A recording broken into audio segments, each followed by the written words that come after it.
So, Servus. Heute machen wir mal einen Radlagerumbau. Und zwar haben wir hier das Problem, dass die ganz komisches Lenkverhalten hat. Die zieht quasi so ein bisschen nach. Du musst ein bisschen schwer gegendrücken. Und was sonst noch so war an dem Teil, das zeige ich euch jetzt gleich. Bleibt dran, wenn es euch interessiert. Es geht los. Also hier immer noch das aktuelle Projekt. Das wird jetzt hoffentlich auch dann abgeschlossen sein. Bei dem Karren ist halt so, dass wir da einen Diebstahl hatten, indem man das Schloss aufgebrochen hat und so weiter. Jetzt bestand eben der Verdacht, dass eben auch oben vielleicht die Telegabel verzogen ist oder irgendwas wegen Lenkverhalten. Aber die ist in Ordnung, die habe ich geprüft. Da waren noch so Bruchstücke drin, die da unten noch rumgelegen sind vom Schloss. Jetzt hat aber das Radlager hat jetzt ein Problem und jetzt zeige ich erstmal, wie ich drauf gekommen bin. Also ich war schon jetzt hier in Action und habe jetzt gedacht, ich nehme euch jetzt doch nochmal mit. Deswegen habe ich es jetzt mal provisorisch zusammengesteckt und erkläre euch die Schritte, wie man da vorgeht bei der Demontage. Das ist jetzt mal zusammengesteckt zum Zeigen. Das erste war ja eben, dass ich gedacht habe, hey, der bremst irgendwie immer. Also habe ich mal die Bremszange weggemacht und nochmal die Beläge gecheckt, ob es da irgendwo deswegen schwergängig läuft. Das war es eben nicht. Und dann habe ich gedacht, okay, jetzt schraubst du die halt mal ganz weg und guckst, ob das Rad sich denn leicht drehen lässt. Ja, und da hat sich das eben schon schwer drehen gelassen und das hatte Spiel und das zeige ich jetzt nochmal gleich. Das werdet ihr jetzt halt ein bisschen in anderer Form sehen, weil ja schon alles losgeschraubt ist und zeige euch, wie man das demontiert. Also das Rad, das hockt ja so drauf, macht zuerst mal die Bremszange weg, dann prüft ihr, also wenn das Rad dann noch montiert ist, mit verschraubt ist, quasi, indem ihr so wackelt. Das ist jetzt meine übertriebene Art. Und wenn ihr da merkt, dass es schon wackelt, so in alle Richtungen, so und auch so rum, dann ist es auf jeden Fall mal im Eimer. Dann schraubt ihr das Rad weg. Also ihr könnt natürlich auch erstmal prüfen noch, ob das leichtgängig sich drehen lässt. Ja, wenn sich schwergängig drehen lässt, dann ist es auch schon am Arsch. Dann seid ihr hier in dieser Position. Hier muss es halt schön leichtgängig laufen und vor allen Dingen, es darf keine Geräusche machen. Wenn es so ein malendes Geräusch gibt, dann ist das auch ein verschlissenes Radlager. Sollte das aus irgendwelchen Gründen beim Drehen immer noch Geräusche machen, dann ist höchstwahrscheinlich der Lagerzapfen defekt, dann müsst ihr den tauschen. So, wie machen wir es jetzt weg? Also ihr müsst halt von der Seite aus erstmal die Tachowelle abschrauben, die ist hier gesteckt. Dann macht ihr hier die Schraube auf und zieht's raus. Und da kommt dann eben noch ein Teil vom Tachoantrieb mit. Das ist quasi diese Schnecke hier. Die zieht man halt mit raus. Ja, die kommt da mit raus oder die ist dahinter, die kann man auch mit der Spitzange rausholen.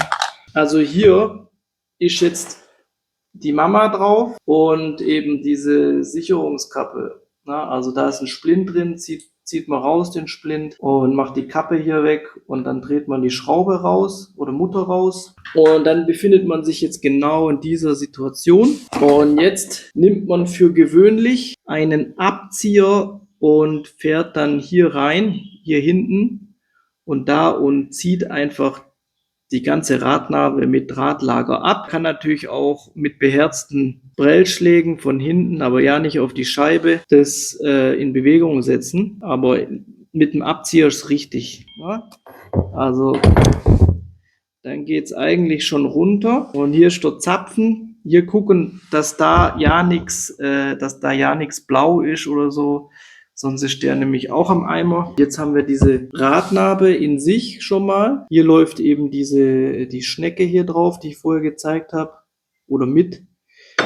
Das hier ist ein Simmering. Der ist auch nicht so oft zu bekommen. Am besten nicht schrotten, wenn man den rausmacht, weil manchmal gibt es den nicht mit dazu. Dass man den im Notfall wieder nehmen kann. Und jetzt bauen wir das Ganze auseinander und setzen ein neues Radlager ein. Wir sind jetzt an der Werkbank und schauen mal, was da abgeht. Also hier ist ein Sicherungsring, alles richtig gut eingeschmuddelt. Den holen wir raus. Muss mal gucken, ob ich da den richtigen habe.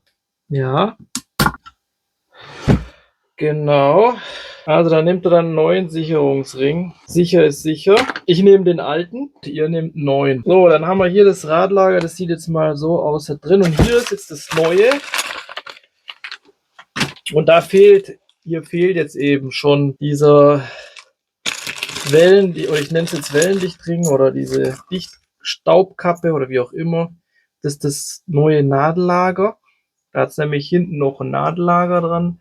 Und das ist das geschlossene Lager hier. Und das ist ein C3 und 6202 2RS. Wenn ihr da irgendwo anders ein hochwertiges kauft von SKF, dann habt ihr hier die Lagerbezeichnung. Aber das wird jetzt seinen Zweck schon erfüllen.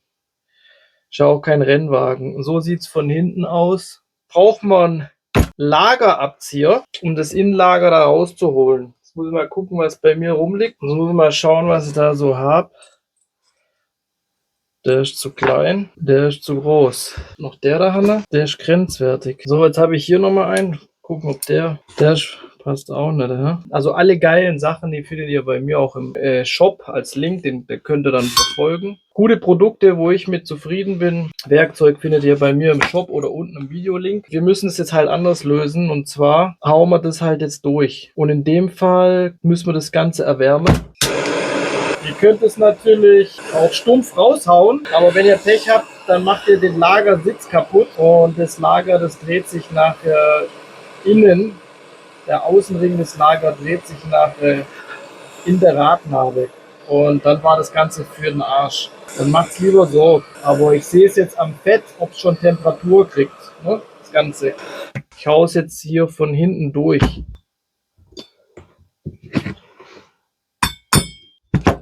Ich habe noch gar nicht angefangen, es fällt schon durch. Also Temperatur war schon mal gut. Und das ist jetzt das Beste, wenn es so dann durchflutscht, weil dann wisst ihr auch genau, ihr habt die richtige Temperatur gehabt und ihr schrottet euch dann auch nichts. Jetzt haben wir noch die andere Seite. Und zwar das Nadellager mit der Staubkappe. Das hauen wir jetzt auch noch mal durch. Und zwar müssen wir da gucken, dass wir das irgendwie schonend hinbringen. So sieht es da drinnen aus. Es hat so ein bisschen konisch. Jetzt gucke ich da mal, dass ich da die passende Nuss habe. Oh, heiß, ja. Rausgekommen, das ist hier, das ist der Dichtring hier. Den müssen wir nochmal schön sauber machen, den Dichtring. Der kommt wieder rein. Und dieses Lager hier hat innen, ist das aus Metall. Und das neue ist innen aus, ja, das hat hier, also das alte Lager hat hier innen so ein, ich nenne es mal einen Metallkranz hier, wo die Nadeln drin laufen und das hier sieht mir eher wie ein Kunststoffkranz aus. Da kommt das dann halt wieder da rein und das fetten wir dann natürlich nachher noch schön ein. In dem Fall, wenn es drin ist. Ein bisschen einölen, dass es ein bisschen mehr Flutschi gibt.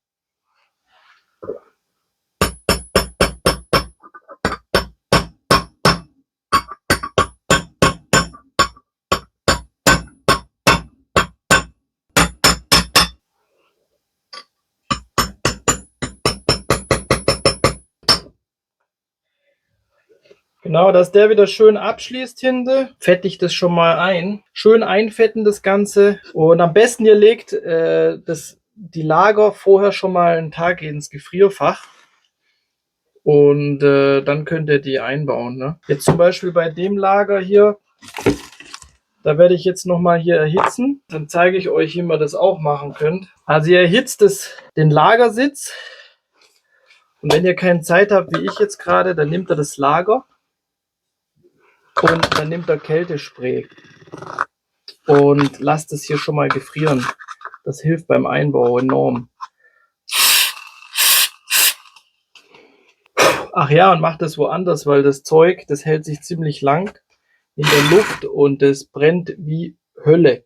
Also da geht es gleich richtig in Flammen. Deswegen passt da bloß auf mit dem Zeug und wenn ihr dann noch mit Feuer macht. Jetzt wird es nochmal erhitzt. Und beim Einbau des Nadellagers wirklich ganz arg sorgfältig sein und vorsichtig vor allem, weil das kann sich ziemlich, das ist nur so ein einfaches Blechteil und das durch Zusammenklopfen kann das ziemlich schnell kaputt gehen. Das gefrorene Lager, im Optimalfall fällt es gleich rein. Genau so. Das ist jetzt gleich reingegangen, so muss sein. Jetzt kommt der Sicherungsring drauf. Die scharfe Kante nach oben. Und bauen wir jetzt hier wieder ein, das Ding. So, das kommt wieder da rein, nach unten. Jetzt fette ich das Lager noch ein bisschen ein und mache auch ein bisschen Reservefett in den hinteren Bereich rein.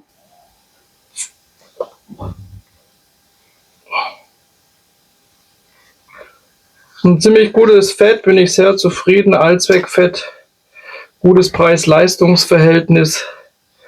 Hier das Lager schön richtig mit dem Fett einsalben. Dass hier auch alles nachher geschmeidig läuft. Ich habe da schon Fett drin. Machen nochmal eine Wurst rein. Hier diese alte Fettdinger da, diese grobe Fettbollen, die hätte ich jetzt schon mal eigentlich rausmachen sollen. Das mache ich jetzt noch. Die rausmachen, weil die können halt schon ziemlich hart, die sind richtig hart hier. Teilweise, also wenn du da so fette Bollen da habt, die so hart sind hier, direkt am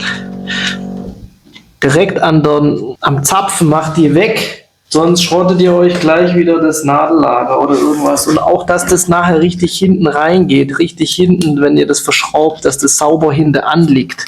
Hier ist nämlich auch nochmal ein Sicherungsring. Holt das Zeug, das so fett und harzig ist, da vorne weg. So richtig leckeres Nougat-Fett noch. Holt diese alte Scheiße da raus. Dieses Nougat-Zeug da. Und da kann man nachher auch noch von der anderen Seite auch noch mal reinballern. Das mache ich dann lieber. Jetzt kommt das wieder drauf. Dann kommt Mama drauf. Und die mit Drehmoment anziehen. Auf jeden Fall mit Drehmoment anziehen. Was ist denn das für eine Kreise eigentlich?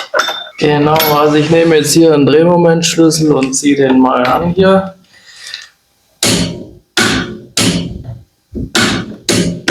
Gut. Vor allen Dingen, es läuft jetzt auch wieder geschmeidig. Ja? Also vorher hat es hier richtig gebremst, wenn ich gedreht habe. Es hat richtig gebremst. Also das ist richtig schwergängig gelaufen. Jetzt läuft es schön geschmeidig und das ist der Sinn. Dann kommt Bartcup wieder drauf. Und dann auf jeden Fall neuen Splint verwenden. Also wir machen die Bremsscheibe sauber. Genau, und jetzt Einbau in umgekehrter Reihenfolge. Bremssattel hin. In diesem Sinne, wenn es euch gefallen hat, lasst ein Like da, abonniert, wenn ihr auch mehr sehen wollt.